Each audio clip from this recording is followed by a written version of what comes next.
Good morning.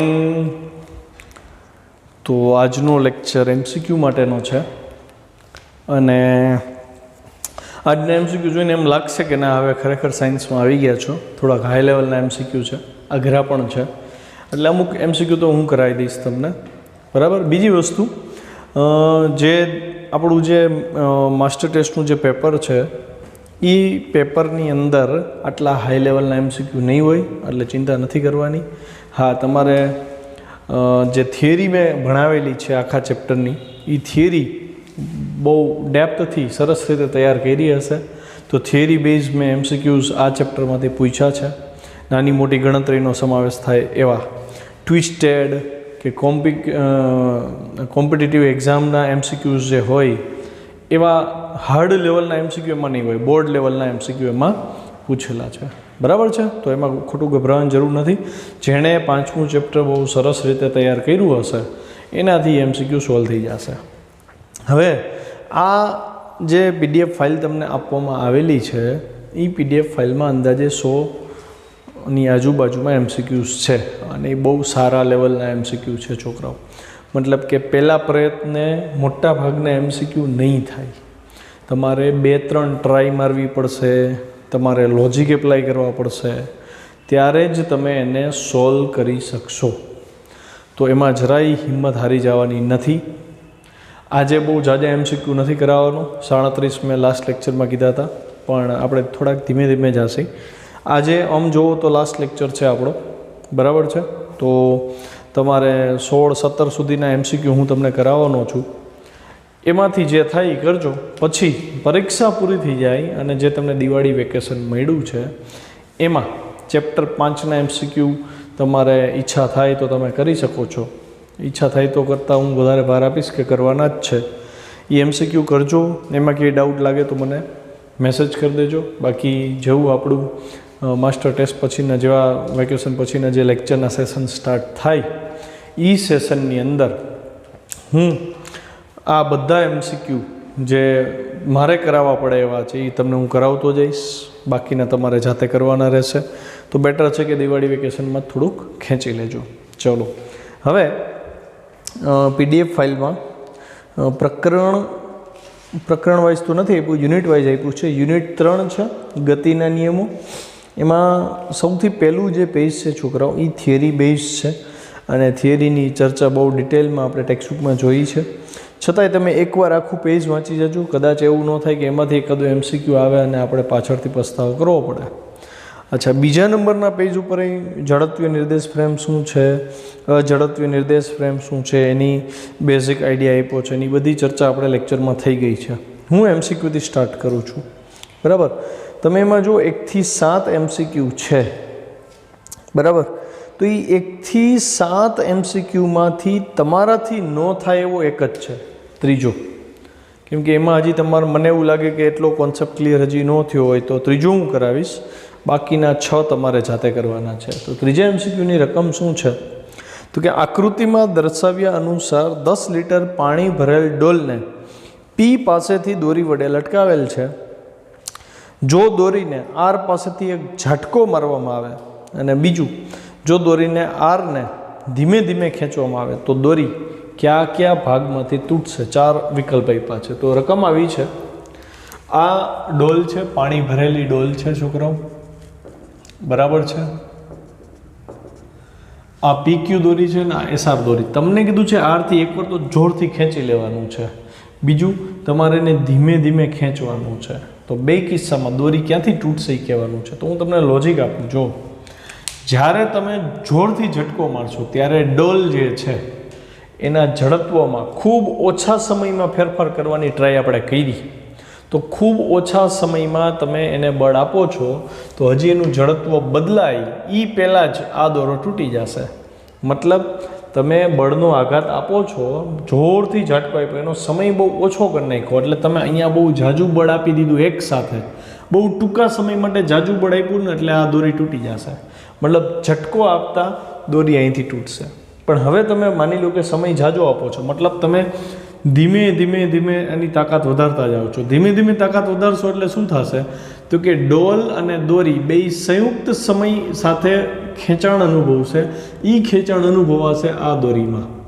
એક સમય એવો આવશે કે તમે આને ધીમે ધીમે ખેંચતા હશો ત્યારે આખો પદાર્થ એક સાથે નીચે આવે છે, એટલે ડોલની દોરી અહીંથી તૂટશે.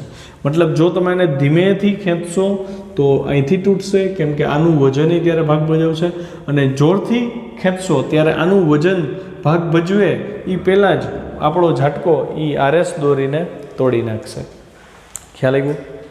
પછી પાછો થિયરીનો કોન્સેપ્ટ છે ન્યૂટનનો ગતિનો બીજો નિયમ છે. તો ન્યૂટનનો બીજો નિયમ આપણે કર્યો છે, એટલે એકવાર વાંચી જાજો. એક સ્ટેપ એમાં આપ્યું છે એફ બરાબર ડીપી બાય ડીટી વાળું. તો આની ચર્ચા મેં જ્યારે થિયરી કરાવી હતી ને ત્યારે મેં કરી હતી. એફ બરાબર ડીપી બાય ડીટી વાળું છે. તો એફ બરાબર શું થાય? તો કે આપણને ખબર છે કે ભાઈ ડી બાય ડીટી અને પીની વેલ્યુ એમ ઇન્ટુ વી થાય. બરાબર છે? સદિશ સ્વરૂપે લખીએ તો અત્યારે હું થોડીક વાર માટે સદિશ કાઢી નાખું છું. બરાબર છે? સદિશ સ્વરૂપે કરો તો એ વિકલન એમ જ થશે. તો એફ બરાબર ગુણાકારનો વિકલનનો નિયમ આપણે શીખાતા કે પહેલું વિધેય બાર, બીજાનું વિકલન, બીજું વિધેય બાર, પહેલાંનું વિકલન. તો અહીંયા એમ બારે બીજાનું વિકલન, પછી વી બારે પહેલાંનું વિકલન. યાદ આવ્યું? ત્યારે મેં તમને એવું કીધું હતું કે ભાઈ આ કિસ્સો આપણે અવગણશે, કેમ કે પદાર્થનું દળ તો અચળ હોય છે, એટલે આપણે આ પદને 0 લઈ લીધું હતું, અને આ પદમાં આપણે આગળ વધ્યા હતા એમ ઇન્ટુ ડીવી બાય ડીટી એટલે પ્રવેગ થાય. તો આપણને એક નવું સમીકરણ મળ્યું હતું આ. તો આની ચર્ચા આપણે થઈ ગઈ છે. હવે વાત આવે છે કે આ 0 લઈ લીધું કેમ કે દળ અચળ રાખતા હતા, પણ એવો કિસ્સો વિચારો કે જેમાં દળ બદલાતું હોય, અચળ ન રહેતું હોય. જો અચળ હોય તો વિકલન 0 થાય. અહીંયા દળ બદલાય છે છોકરાઓ, એટલે કે આ પદ નોટ ઇક્વલ ટુ 0 છે, તો તમારે આને કન્સિડર કરીને ચાલવું પડે. તો એવું શેમાં બને? તો એવું બને રોકેટમાં. રોકેટમાં ફ્યુઅલ ભરેલું હોય, અને ન્યૂટનની ગતિના ત્રીજા નિયમ પ્રમાણે ફ્યુઅલને જ્યારે બંધ કરવામાં આવે ત્યારે ફ્યુઅલ એકદમ પુષ્કળ પાછળની બાજુથી ધુમાડા સાથે બંધ થઈને નીકળે છે. તો એ વાયુનો ગેસ એટલો પ્રચંડ હોય છે કે એનો સામો ઝટકો રોકેટને મળે અને રોકેટ ઉપર તરફ ગતિ કરે છે. તો એનો મતલબ એવો થયો ને કે એમાં કિલો મોઢે, ટન મોઢે ફ્યુઅલ બળતું જાય છે. જેમ રોકેટ ઉપર જાય છે એમ એનું ફ્યુઅલ બંધ થતું જાય છે. તો જેમ છોકરો ફ્યુઅલ બંધ થાય, એનો ધુમાડો બહાર નીકળી જાય છે, તો રોકેટનું દળ સમય સાથે શું થયું? ઘટવા માંડ્યું. મતલબ ડીએમ બાય ડીટી 0 નહીં થાય, દળમાં ઘટાડો થયો. દળ અચળ નથી તો દળનું વિકલન થશે. તો એવા કિસ્સામાં તમારે આ પદને ધ્યાનમાં રાખવું પડે, અને સમય સાથે રોકેટ ઉપર જે બળ લાગે છે એ કેવી રીતે લાગે છે એની ચર્ચા કરવી પડે. તો છોકરાઓ ક્વેશ્ચન બેંકમાં તો કંઈક 3 કે 4 સ્ટેપમાં એ કહી દીધું છે કે રોકેટ હોય તો આવું થાય વગેરે વગેરે, પણ એની 1.5 પેજની થિયરી છે. આપણે કહીએ ને કે ભાઈ રોકેટ સાયન્સ થોડું છે તો ન થાય. આ રોકેટ સાયન્સ જ આવશે, તમારે બહુ બેઝિકથી આવશે, સ્પેશિયલી ન્યૂટનના બીજા નિયમના કિસ્સામાં આવે એવી રીતે આવશે. તો એ મારી એવી ઈચ્છા છે કે ઓનલાઈન લેક્ચરમાં સમજાવું ને એના કરતાં જ્યારે આપણે સામે સામે આવીએ ને ક્લાસરૂમની અંદર ત્યારે હું સમજાવીશ. તો તમારે કોઈએ મને ત્યારે યાદ કરાવવાનું રહેશે કે સર આપણે રોકેટ માટે ગતિનો બીજો નિયમ જે છે વી ઇન્ટુ ડીએમ બાય ડીટી એ સમજવાનો છે, કેમ કે એમાં એટલા ક્વેશ્ચન્સ અરાઇઝ થવા જોઈએ તમને લોકોને, અને તમે મારી સામે હો તો તમે મને ક્વેશ્ચન કરી શકશો. તો એનો મતલબ અત્યારે આપણે એ રોકેટવાળા ટોપિકને ધ્યાનમાં નથી લેતા, તો રોકેટવાળો કોઈ MCQ આવે તો એને તમારે સ્ટાર કરી દેવો, બાકી રાખી દેવો. એ જ્યારે આપણે એ થિયરી ભણી લઈ પછી કરશી. ચલો હવે આગળ વધીએ છીએ. એક હજી એક એમાં નોંધ છે ન્યૂટનના ગતિના બીજા નિયમના જે 6 મુદ્દા છે ને એની નીચે, કે બળનો ગુરુત્વાકર્ષીય એકમ છે એ કિલોગ્રામ વેઇટ છે અથવા KGF છે. જો KGF એક નવો યુનિટ છે બળ માટેનો. KGFનો મતલબ શું? તો 1 કિલોને તમે જ્યારે 9.8 હારે ગુણી નાખો ને છોકરાઓ, આને કહેવાય 1 KGF. સમજે પડી? મતલબ વજન જ થયું ને, કોઈ પણ પદાર્થનું દળ ગુણ્યા ગુરુત્વપ્રવેગ, મતલબ વજનનો એકમ KGF છે. 1 KGF એટલે 9.8 ન્યૂટન થાય. 1 KGF એટલે કેટલું થાય? 9.8 ન્યૂટન. તો આ તમારે ધ્યાન રાખવું છોકરો. પછી એવી જ રીતે બીજો KGF છે એનો તમારે 1 GF કરી શકાય. તો 1 GF એટલે શું? તો કે ન્યૂટનના ડાયન કરી નાખવાના. 9.8 ગુણ્યા શું થશે? તો કે 9.8નું થઈ જાય 980. કેમ કે તમે આને CGSમાં કન્વર્ટ કરો છો તો ગુરુત્વ પ્રવેગી તમારે 980 લેવો પડશે, ન્યૂટનના ડાયન કરવા પડશે, અને જે આવી તમારો જવાબ થશે. ખ્યાલ આવી ગયો? ખરેખર આવું થઈ શકે ન્યૂટનના ડાયન કરવામાં. અને આમાં કે માની લો કે તમે 1 GFની વાત કરો છો, તો 1 GF એટલે એમ તમારે શેમાં લેવો પડશે? ગ્રામમાં હશે. એમ ગ્રામમાં હશે અને ગુણ્યા G 9.8 આવશે. તો 9.8 મીટર પર સેકન્ડ કરતો એટલે એના સેન્ટીમીટર કરતો 980 આવશે. અને 1 ગ્રામની વાત છે, તો અહીંયા 1 ગ્રામ પદાર્થની વાત થઈ, તો 1 ગ્રામ સેન્ટીમીટર પર સેકન્ડ સ્ક્વેર થયું. તો ગ્રામ સેન્ટીમીટર પર સેકન્ડ સ્ક્વેર એટલે 980 ડાયન થશે. મતલબ મેં કીધું હતું ન્યૂટનના ડાયન એ આવી રીતે કરવાના. ગુણ્યા 10⁵ વાળું સ્ટેપ કરવાનું થતું નથી. સીધું 9.8નું 980 જ થશે, ન્યૂટનના ડાયન થઈ જશે. તો 1 GF એટલે 980 ડાયન, 1 kgF એટલે 9.8 ન્યૂટન. ઓકે, ચાલો હવે MCQ નંબર 8 જોઈએ આપણે. આને હું પૂછી નાખું છું. તમારે લખવું હોય તો થોડુંક બેકમાં જઈ સ્ક્રીનશોટ પાડો અને લખી લો. હવે હું MCQ 8ની રકમ જોઉં. જો MCQ 8 છે છોકરાઓ, એની હું તમને હાર્ડ મેથડ કરાવીશ, ઓરિજિનલ મેથડ, અને MCQ કેમ કરવો એ સમજાવી દઈશ. ઓકે, ચલો ધ્યાનથી જોજો. તમને કીધું છે કે એક પદાર્થ પર્ટિક્યુલર દિશામાં ગતિ કરે છે, એનો પ્રારંભિક વેગ 30 મીટર પ્રતિ સેકન્ડ છે. તમે એક બળ એની ગતિની દિશામાં લગાડ્યું 12 ન્યૂટન. તો મેં એ બળને દર્શાવી દીધું, જો F1 12 ન્યૂટન. પછી એક બળ તમે એને લંબ લાગુ પાડ્યું છે 5 ન્યૂટન. ઓકે, તો 2 બળ તમે લગાડ્યા એની ઉપર. ઓકે, હવે તમને કહે છે કે ભાઈ તો 3 સેકન્ડ પછી, કેટલી? 3 સેકન્ડ પછી તમારે અંતિમ વેગ ગોતવાનો છે. તો એક વસ્તુ તો ક્લિયર થઈ કે ભાઈ 2 બળ લાગે છે એટલે પ્રવેગી ગતિ થશે. પ્રવેગી ગતિ થાય તો તમારે પ્રવેગ શોધવો પડે. પ્રવેગ મળી જાય તો તમને સમય આપ્યો છે, તો v = v0 + at પ્રમાણે તમને અંતિમ વેગ મળી જાય. પણ દેખાય એટલો ઇઝી દાખલો નથી. ઓકે, તો પહેલાં તો હું પરિણામી બળ ગોતું. જો આ 2 બળ પરસ્પર લંબ છે એટલે હું ડાયરેક્ટ આ બેનો સરવાળો ન કરી શકું કે 12 ને 5 17નું બળ થયું. તમારે સદિશ સરવાળો કરવો પડે. 2 લંબ છે એટલે અહીંયા +2F1 F2 cos 90 વાળું પદ 0 થઈ જાય. મેં લખ્યું જ નથી. લંબ હોય ત્યારે આ પદ કાઢી જ નાખવું. તો હવે F1 વધ્યો ને F2 વધ્યો, તો 12² ને 5² એટલે 144 + 25 169 વર્ગમૂળ 13. તો નેટ ફોર્સ મને મળ્યું 13 ન્યૂટન આ દિશામાં. એનો મતલબ જો પ્રારંભિક વેગ જે છે E અને પ્રવેગ છે એ બે એક દિશામાં નથી, એટલે તમે આ સૂત્ર નો યુઝ કરી શકો. ચેપ્ટર 3 વાળું સૂત્ર લાગુ નથી પડતું કેમ કે દ્વિપરિમાણ આવી ગયું. તો તમારે આ સૂત્ર લેવું પડે ચેપ્ટર 4 વાળું. હવે ખબર પડી ને, બે ચેપ્ટરમાં અલગ અલગ કેમ ભણવું પડ્યું. તો આ સદિશવાળું સમીકરણ ધ્યાનમાં લેવું પડશે. ઓકે, તો એ માટે મારે V0 અને A વચ્ચેનો ખૂણો ગોતવો પડે ને, તો આને હું સદિશ જો કહી દઉં V0 ને, તો મારે આની નાની વચ્ચેનો ખૂણો જોઈશે થીટા. તો થીટા કેટલો થશે છોકરાઓ? થીટા શોધવા માટે તમારે tan થીટા લેવું પડે. સામેની બાજુ છેદમાં પાછળની બાજુ. સામેની બાજુ એટલે આ ભાગ F2 છે, પાછળની બાજુ એટલે F1 છે. તો હું અહીં લખું છું, જો એની દિશા tan થીટા = 5/12. તો ટેન્જન્ટમાં જ વયા જાય આપણે, તો 0.4166માં ટેન્જન્ટની વેલ્યુ ઓલમોસ્ટ 22.6 ડિગ્રી મળે. મેં તો કેલ્ક્યુલેટરથી કર્યું, તમને તો કેલ્ક્યુલેટરની છૂટ નહીં હોય તો ક્યાંથી લઈ આવશો? એના માટે તમારે ઓલી બીજી મેથડ શીખવી પડશે કે વગર કેલ્સિયાને ગણતરીમાં કેમ લેવું. એ શીખડાવું. પહેલાં જોઈ લો. થીટા મળી ગયો 22.6. આમ A અને V0 વચ્ચેનો કોણ મળી ગયો 22.6. હવે જોજો ધ્યાનથી, અંતિમ વેગનું સૂત્ર છે આ V = V0 + AT. આ અદિશ છે, સદિશ હારે ગુણાઈ ગયો એટલે આખું પદ સદિશ થઈ ગયું. તો બે સદિશનો સરવાળો કરતાં અંતિમ વેગ મળે છે. તો ઉદાહરણ 4.2 R = A + B હોય તો R² = √A² + B² + 2AB cos θ થાય. Same formula. જો મેં આ R ની જગ્યાએ છે, આ A ની જગ્યાએ એટલે A² આ બે B ની જગ્યાએ છે એટલે B² + 2 આ A આ B અને બે વચ્ચેનો ખૂણો cos θ. બરાબર, થીટાના પદમાં cos θ આવે. તો V0 30 આપ્યો હતો એટલે 30 નો વર્ગ.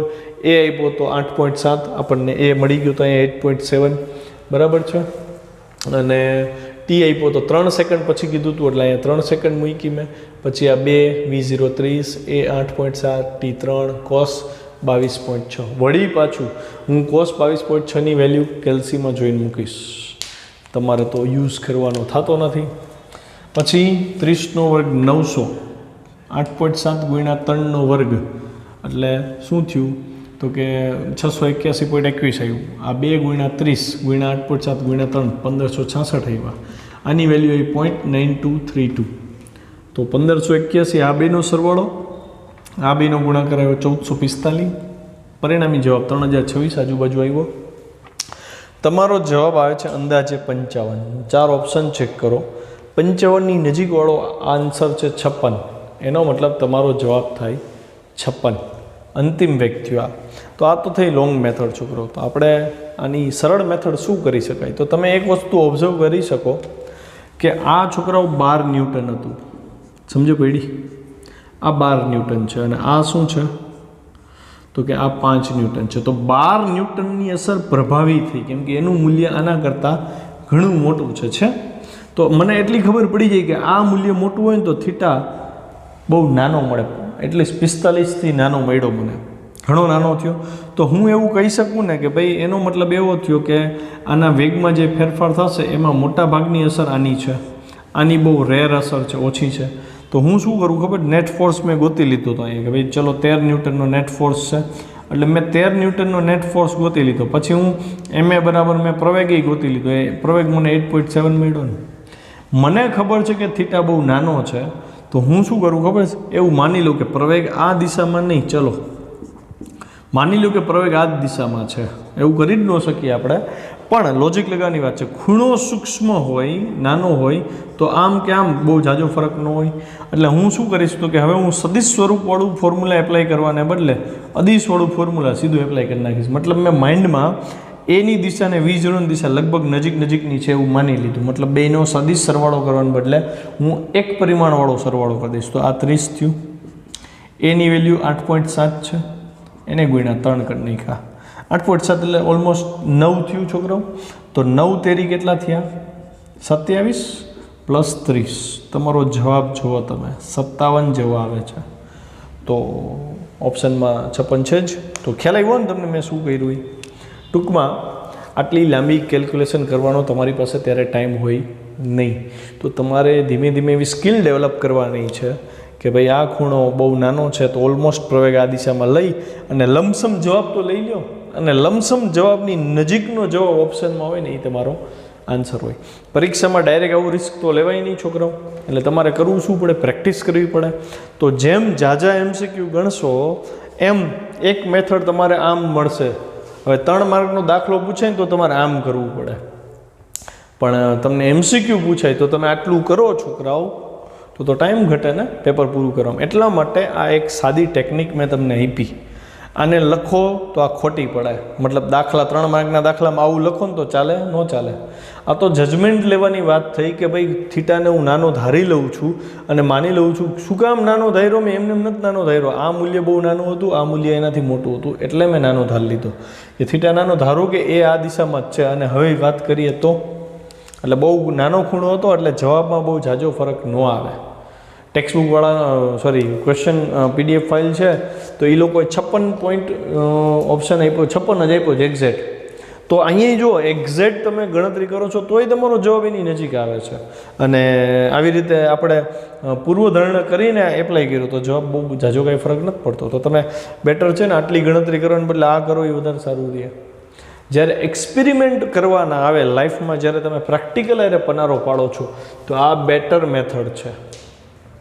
અને જ્યારે પરીક્ષામાં MCQ ગણવાના આવે છે તો આ બેટર મેથડ છે. આને છોકરાઓ ખાલી ટ્રીક કરીને લખી નાખજો, બાકી MCQ તો આ જ લખજો આ, એટલે તમને ખબર પડે કે સાચી મેથડ આ છે. અને અહીં તમે એક નવી વસ્તુ તમે શીખા કે જે ઉદાહરણ 4.2 હતું એ ખાલી A+B 2 સદિશના સરવાળા કરવામાં વપરાય નહીં. કોઈ પણ 2 સદિશનો સરવાળો કરવા માટે એ જ સૂત્રનો ઉપયોગ થાય છે. રેડી? હવે MCQ 9માં આવીએ. ધન Y દિશામાં ગતિ કરતા 5 kg દળના એક પદાર્થ પર ગતિની દિશામાં F બરાબર kT² અનુસાર બળ લાગે છે. જો બળ આપ્યું છે કેટી સ્ક્વેર, દળ છે 5 kg અને કેની કિંમત આપી દીધી 15 સેકન્ડ ઇન્વર્સ, તો પદાર્થે પ્રથમ 2 સેકન્ડમાં કાપેલું અંતર અને પ્રથમ 2 સેકન્ડના અંતે એનો વેગ શોધવાનો છે. તો આ ટ્વિસ્ટેડ ક્વેશ્ચન છે. જોજો, એફ કેટી સ્ક્વેર આપ્યું, દળ આપી દીધું છે, કે બરાબર 15 સેકન્ડ છે, કાપેલ અંતર ગોતવાનું છે અને 2 સેકન્ડના અંતે અંતિમ ઝડપે ગોતવાની. તો સૌથી પહેલાં હું શું લખું? એફ બરાબર કેટી સ્ક્વેર. દળ આપી દીધું છે તો પ્રવેગ મને મળી જાય. તો હજી હું ટીની વેલ્યુ મૂકી નહીં દઉં છોકરો, આપણે ઉતાવળમાં શું કરીએ, ટી આપી દીધો છે, એમ આપી દીધું છે, તો મને પ્રવેગ મળી જશે. પણ એ તમને તત્કાલીન પ્રવેગ મળે. તમારે કેવો પ્રવેગ ગોતવાનો છે? ટીના પદવાળો પ્રવેગ ગોતવાનો. આ તો તમે 2 સેકન્ડે પ્રવેગ થયો. જોજો ધ્યાનથી, હમણાં સમજાઈ જશે. એમ એ બરાબર કેટી સ્ક્વેર થયું, તો એને કરતા બનાવ્યું. કેની વેલ્યુ 15 હતી, છેદમાં એમની વેલ્યુ 5 હતી, ટી સ્ક્વેર. તમે જોઈ શકો છો એ બરાબર 3t સ્ક્વેર મળ્યું. હવે જો ઉતાવળ કરી જાઓ અને અહીંયા ટીની વેલ્યુ 2 મૂકી દો તો શું થાય? 2 નો વર્ગ 4 તરી 12 કરીને લખો સર, પ્રવેગ 12 મીટર પર સેકન્ડ સ્ક્વેર મળ્યો.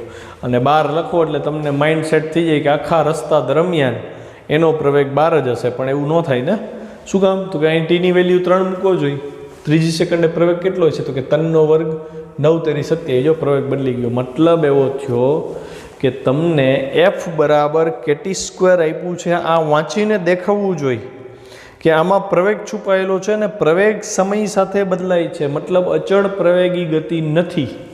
એ તરત સ્ટ્રાઇક થઈ જવી જોઈએ રકમ જોઈને કે ભાઈ દળ ગુણ્યા પ્રવેગ કેટી સ્ક્વેર છે, તો દળ તો અચળ હોય, કે અચળ છે, તો પ્રવેગ છે એ સમયની 2 ઘાતના સમપ્રમાણમાં છે. અને આપણે વાત થઈ છે કે જો પ્રવેગ સમય સાથે બદલાતો હોય તો અચળ પ્રવેગી ગતિના સમીકરણો એને લાગુ પડે નહીં. ઓલું તો જો તમે એડવાન્સમાં ટી બરાબર 2 મૂકી દીધું હોત તો તમારો જવાબ 12 આવ્યો હોત પ્રવેગ, પછી તમે અચળ પ્રવેગી ગતિ એપ્લાય કરત અને પછી મારી પાસે આવત કે સર આમાં તો 4 ઓપ્શન ખોટા છે. તો બહુ સમજીને કરવું. જો તો મને એટલી તો ખબર પડી ગઈ પ્રવેગ સમય સાથે બદલાય છે. હવે તમને કીધું છે બીજી સેકન્ડે વેગ ગોતો, બીજી સેકન્ડે સ્થાનાંતર ગોતો. તો પહેલાં તો વેગ ગોતવો પડે. તો પ્રવેગ ઉપરથી વેગ કેમ મળે? વિચારો જોઈએ. અચળ પ્રવેગી ગતિ તો છે નહીં, તો તરત સ્ટ્રાઇક થવી જોઈએ કે હા પ્રવેગનું સમય સાપેક્ષ સંકલન કરીએ, પ્રવેગનું સમય સાથે સંકલન કરીએ, સમય સાપેક્ષ સંકલન કરીએ તો આપણને વેગ મળે. તો જો મેં શું કર્યું, એ બરાબર આપણને ખબર છે dv/dt બરાબર 3t સ્ક્વેર છે, બરાબર છે. તો dv/dt બરાબર 3t સ્ક્વેર છે. મેં પ્રવેગની કિંમત મૂકી, વેગનું વિકલન સમય સાપેક્ષ એટલે પ્રવેગ મળે dv/dt 3t સ્ક્વેર. dvને કરતા બનાવી લીધો, dv બરાબર 3t સ્ક્વેર × dt થયું. હા કે ના? હવે મારે તો વેગ જોઈશે તો મારે ઇન્ટિગ્રેશન કરવું પડે ને છોકરાઓ. તો dvનું ઇન્ટિગ્રેશન કરવા માટે પ્રારંભિક વેગ 0, અંતિમ વેગ v હતો. અંતિમ વેગ કઈ સેકન્ડે? તો કે બીજી સેકન્ડે. પ્રારંભિક સમય કેટલો? 0. 3t સ્ક્વેર × dt મારે સંકલન કરવું પડે. તો ટી સ્ક્વેરનું સંકલન થાય t³/3, 3 ઉડી ગયા, વૈધા t³. અહીંયા dvનું સંકલન થાય v અને લિમિટ આપો એટલે v - 0 એટલે વૈધા v. હવે અહીંયા 3 તો ઉડી ગયા, હાયર લિમિટ છે 2, 2 નો ઘન 8 - 0, તો મને વેગ મળી ગયો 8 મીટર પર સેકન્ડ. હજી તો વેગ મેળો, કાપેલું અંતર એ ગોતવાનું છોકરો. તો કાપેલું અંતર તમારે ફરીથી વિચારવું પડે કે ભાઈ અહીંયા વેગ જે છે, એક સ્ટેપ અહીં જાજુ કરી દઉં, વચ્ચેનું મીડિયેટર સ્ટેપ. v બરાબર મળ્યું તમને t³ મળ્યું, જુઓ છે. અને પછી તમે લિમિટ આપો છો ને 0 થી 2 ની. તો આ તો લિમિટની વાત થઈ, મને બીજી સેકન્ડનો વેગ જોતો હતો. પણ v અને t નો સંબંધ શું થયો? તો કે વેગ સમય સાથે 3 ઘાત પ્રમાણે બદલાય છે. તો એમાં લખવું પડે ને v બરાબર t નો ઘન. અને તમને ખબર છે કે અંતરનું સમય સાપેક્ષ વિકલન વેગ મળે તો v બરાબર dx/dt થાય. તો dx/dt બરાબર t³ થયું, dt નું આ બાજુ લઈ જાવ એટલે dx બરાબર t³ × dt થયું. આનું ઇન્ટિગ્રેશન કરું તો મને 2 સેકન્ડના અંતે કાપેલું અંતર મળી જાય. તો મેં dxનું ઇન્ટિગ્રેશન કર્યું. dxની લિમિટ 0 થી સ્ટાર્ટ કર્યું અને 2 સેકન્ડના અંતે એનું સ્થાન x હતું અને t⁴/4 સંકલન તો આવડે ને હવે, અને લિમિટ એપ્લાય કરી 0 થી 2 ની. તો dxનું ઇન્ટિગ્રેશન થાય x, પછી higher limit minus lower limit એટલે x - 0 એટલે x, t એટલે 2, 2⁴ 16, 16/4 4, અને આ 0, 0 - 0 એટલે 16/4, 4 મીટર કાપેલું અંતર થયું. તો એક વસ્તુ માર્ક કરી છે કે MCQ એ મેથડ બદલે છે. ખ્યાલ આવ્યો? દરેક MCQ અલગ અલગ મેથડના હોય છે. તો તમારે શું કરવું પડે? તો તમારે શું કરવું, આ એમસીક્યુને 2-3 વાર ગણી નાખો, આ એમસીક્યુને 2-3 વાર ગણી નાખો. આના જેવા ક્યાં એમસીક્યુ છે એ હું તમને કહેતો જઈશ, જેથી કરીને તમને ખબર પડે કે ઓકે આ મેથડ આવી રીતે સોલ્વ કરી શકીએ. તો કોઈ પણ ચેપ્ટર હોય છોકરાઓ, એમાં 7-8 થીમ હોય. એ 7-8 થીમ બેઝ ઉપર જ એમસીક્યુ બનતા હોય. તો એ તમારે થીમને પકડવાની છે. હું તમને કહેતો જઈશ કે જો આ એફ બરાબર કેટી સ્ક્વેર વાળો, તો આ એક થીમ થઈ. તો આવા એમસીક્યુ તમને આવ્યા રાખશે. અહીંયા એફ બરાબર કેટી ક્યુબ કરીને તમારે આખો દાખલો ફરીથી ગણી નાખવાનો સેમ રકમ રાખીને, એટલે તમને એની પ્રેક્ટિસ થઈ જશે. પછી દાખલા તરીકે આ દાખલો, તો અહીં કેમ મેં 12 ન્યૂટન ને 5 ન્યૂટન આપ્યું ને, તમારે શું કરવું, અહીંયા ત્રિપુટી લઈ લેવાની પાયથાગોરસના પ્રમેયની, કે અહીં 10 રાખ્યું ને અહીંયા 6 ન્યૂટન રાખ્યું, તો 8 ન્યૂટન ને 6 ન્યૂટન રાખ્યું, અને પછી પાછો આખો હિસાબ કરી નાખો. તો આવી રીતે તમે થીમ નક્કી કરી શકો કે ભાઈ આ એમસીક્યુની આ થીમ છે, અને એ પ્રમાણે આપણે એને ગણતરીમાં લઈ જવાના થાય. ચલો હવે આગળ જોઈએ. ચલો 10મો એમસીક્યુ જુઓ. એનો ગ્રાફ થોડોક સ્પષ્ટ નથી, તો મેં અલગથી દોર્યો છે તમને સમજાય એવી રીતે. તમને કીધું છે આકૃતિમાં કોઈ પદાર્થ માટે વેગમાન વિરુદ્ધ સમયનો આલેખ દર્શાવ્યો છે. તો આ પદાર્થ પર t બરાબર 3 સેકન્ડે લાગતું બળ અને 3 સેકન્ડ દરમિયાન લાગતું બળ. છોકરાઓ 3 સેકન્ડે લાગતું બળ એટલે તત્કાલીન બળ થયું, અને 3 સેકન્ડ દરમિયાન લાગતું બળ એટલે સરેરાશ બળ થયું. તમારે બે શોધવાના છે અને એનો ગુણોત્તર લેવાનો છે. તો ગ્રાફ જુઓ. એ લોકોએ જે ગ્રાફ આપ્યો છે ને એક જ કલરમાં છે ને, એટલે સમજવું થોડુંક અઘરું થઈ જાય. જે આ બ્લેક લાઇન દેખાય છે ને, આ વેગમાનમાં ફેરફાર દેખાડ્યો છે, અને જે આ રેડ લાઇન છે ને એ સ્પર્શક આપેલો છે. એ લોકોએ સ્પર્શક દોરીને આપી દીધો. તો સ્પર્શક જે બિંદુએ દોર્યું છે છોકરાઓ, એ 3જી સેકન્ડે દોરેલો સ્પર્શક છે, અને ક્યાં છેદે છે? સ્પર્શક 1માં. તો એ બિંદુને મેં નામ આપી દીધું P. તો મારે છોકરાઓ 3જી સેકન્ડે જો બળ જોતું હોય તો તત્કાલીન બળનું સૂત્ર થાય dp/dt, અને એવરેજ ફોર્સ જોતું હોય તો એનું સૂત્ર થાય ΔP/ΔT. તો dp/dt એટલે વિકલન, વિકલન એટલે ઢાળ, એટલે મેં ઢાળ લેવા માટે આ રેખા ધ્યાનમાં લીધી.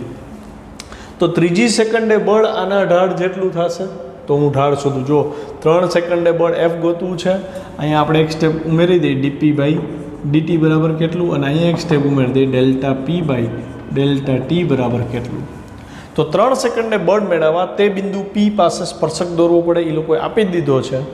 તો આ સ્પર્શકનો ઢાળ F બરાબર કેટલો થાય? તો કે અહીંયા આનો ઢાળ જોઈશે આપણે છોકરાઓ. આ કેટલું છે? 20 છે.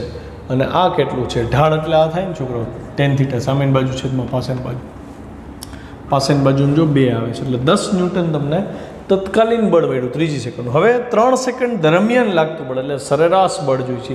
સરેરાશ બળ સ્ટાર્ટિંગથી અંત સુધી બધાય વેગમાનને ધ્યાનમાં લેવું પડે. આમ જુઓ તો વેગમાનમાં આપણે અંતિમ અને પ્રારંભિક લેશી, એટલે અહીંયા F' બરાબર ΔP/ΔT. ΔP એટલે P2 - P1, અંતિમ વેગમાનમાંથી પ્રારંભિક વેગમાન બાદ થાય, છેદમાં T2 - T1. તો P2 આપણને ખબર છે 20 છે, પ્રારંભિક વેગમાન કેટલું છે? 0 છે, એટલે P2 20, P1 0.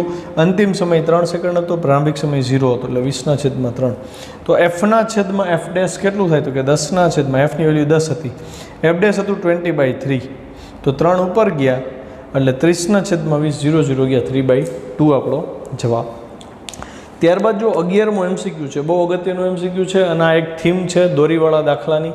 તો આને તમારે સરખી રીતે તૈયાર કરવું. જ્યાં જ્યાં દળનો ઉલ્લેખ આવશે ત્યાં દોરીના દળનો ઉલ્લેખ આવશે ત્યાં આ મેથડ તમારે એપ્લાય કરવાની થશે. જો તમને એમ કીધું છે કે એક પદાર્થ છે 60 ગ્રામ દળ ધરાવે છે, અને 30 સેન્ટીમીટર લાંબી દોરી છે, અહીંયાથી અહીંયા સુધીની દોરી.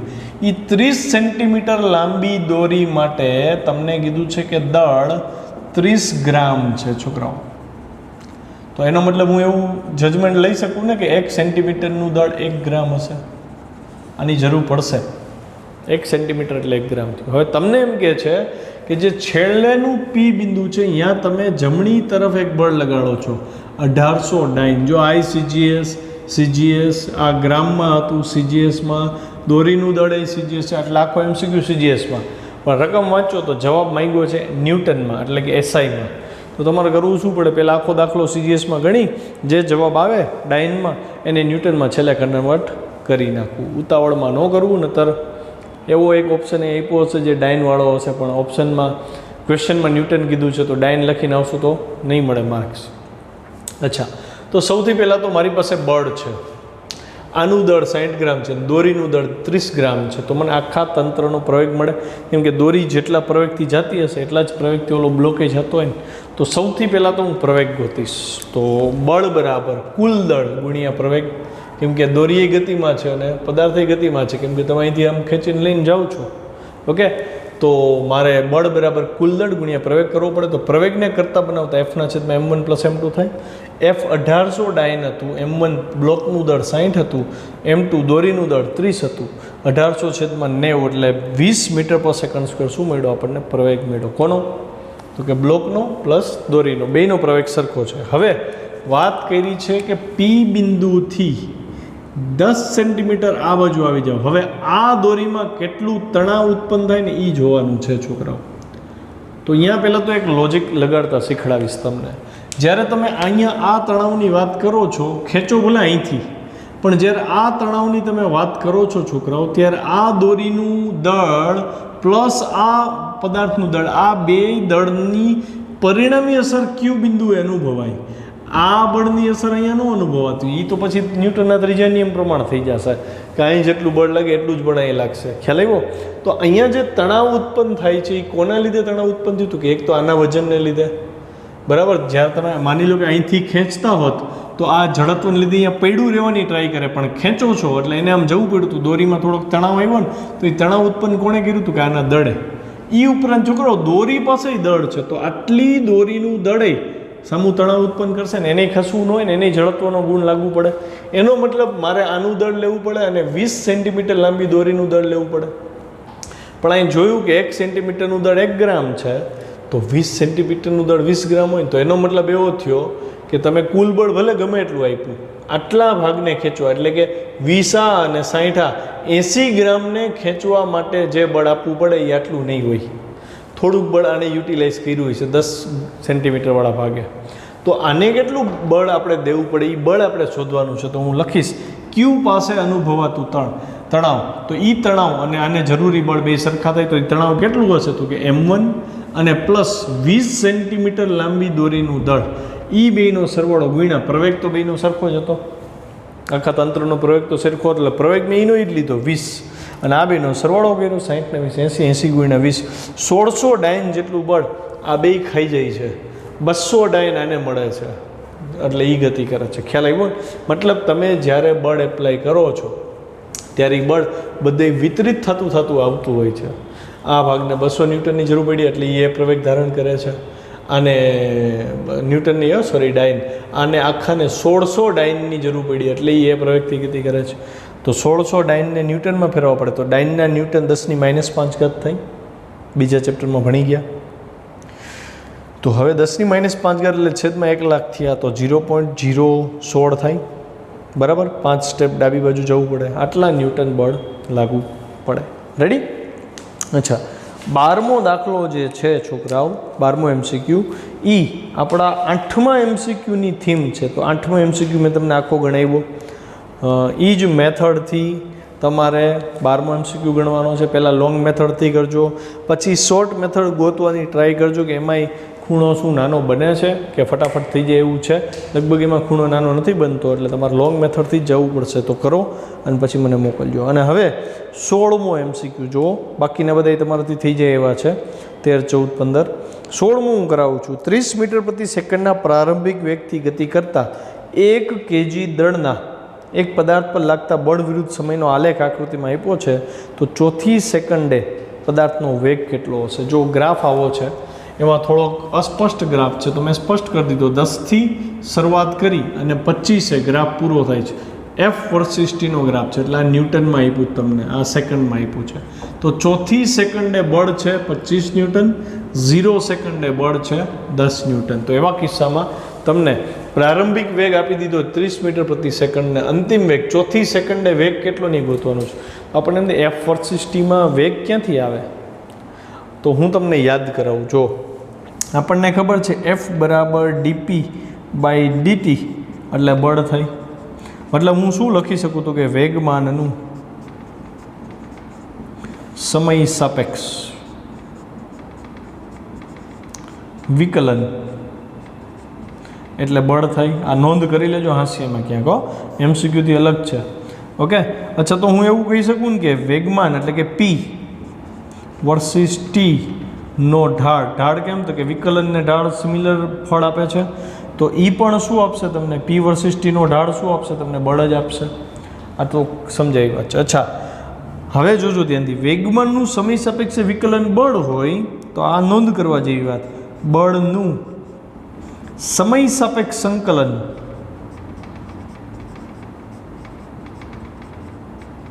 શું આપે? વેગમાન આપે કે નહીં? કેમ કે સંકલન અને વિકલન પરસ્પર વિરુદ્ધ પ્રક્રિયા છે. વેગમાનનું વિકલન કરતાં બળ મળે સમય સાપેક્ષ, તો બળનું સંકલન કરતાં સમય સાપેક્ષ વેગમાન મળે ને. પણ સંકલન એટલે તો ઘેરાયેલું ક્ષેત્રફળ થાય ને. પ્રવેગવાળા કિસ્સામાં, વેગવાળા કિસ્સામાં બહુ સારી રીતે સમજ્યા. તો હું અહીંયા લખી શકું ને, બળનું સમય સાપેક્ષ સંકલન એટલે બળનું સમય સાથેનું ઘેરાતું ક્ષેત્રફળ શું આપે? વેગમાનમાં ફેરફાર. સમજે પડી બધાને? અહીંયા વેગમાનમાં ફેરફાર જ હોય, અહીંયા વેગમાનનું સમય સાપેક્ષ વિકલન એટલે વેગમાનમાં ફેરફાર જ થાય. તો મને એફ વર્સિસ ટીનો ગ્રાફ આપ્યો છે, તો ઘેરાતું ક્ષેત્રફળ લઈ લો તો વેગમાનમાં ફેરફાર મળે. વેગમાનમાં ફેરફાર એટલે P2 - P1 થાય, એમાં વેગ અંતિમ વેગ ને પ્રારંભિક વેગ બે આવી જાય. તો આ આપણને હિન્ટ આપી દીધી છે. તો હું અહીંયા શું લખું કે એફ વર્સિસ ટી વડે ઘેરાયેલ ક્ષેત્રફળ વેગમાનમાં ફેરફારનું મૂલ્ય આપે. હા કે ના? એટલે મેં જો એફ ડેલ્ટા ટી બરાબર ડેલ્ટા પી લખી નાખ્યું, બળનો આઘાત. તો હવે ડેલ્ટા પી એટલે અંતિમ વેગમાન એમવી માઇનસ પ્રારંભિક વેગમાન P2 - P1 થયું ને, એમવી માઇનસ એમવી 0 બરાબર. એફ ડેલ્ટા ટી એટલે કેટલું? તો એફ ડેલ્ટા ટી એટલે એક તો ઘેરાયેલો ગ્રાફ લેવો પડે.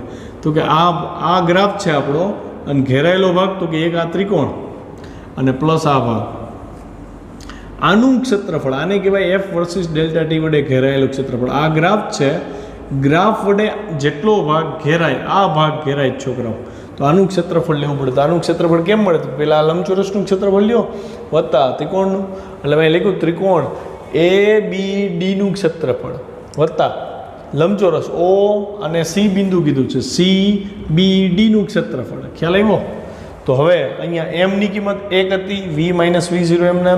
ત્રિકોણ ABDનું ક્ષેત્રફળ એટલે 1/2 પાયો, પાયો છે 4 સેકન્ડનો, અને વેધ છે આપણો 15. 25માંથી 10 છે તો 15 આવે, એટલે 1/2 × 4 × 15, અને લંબચોરસ તો કે 10 × 4 સેકન્ડ એટલે 40. 30 + 40 70 થયા. V0ની વેલ્યુ તમને રકમમાં આપી 30, તો એ -30 આ બાજુ જઈને +30 થયા, એટલે 70 + 30 100 મીટર પર સેકન્ડ થાય. તો બસ 16 MCQ સુધી આપણે કામ આપણું સીમિત રાખીએ. પરીક્ષા માટે બધાને બેસ્ટ ઓફ લક, ખૂબ મહેનત કરજો, બરાબર છે.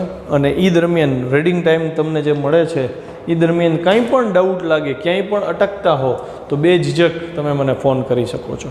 ચલો બાય.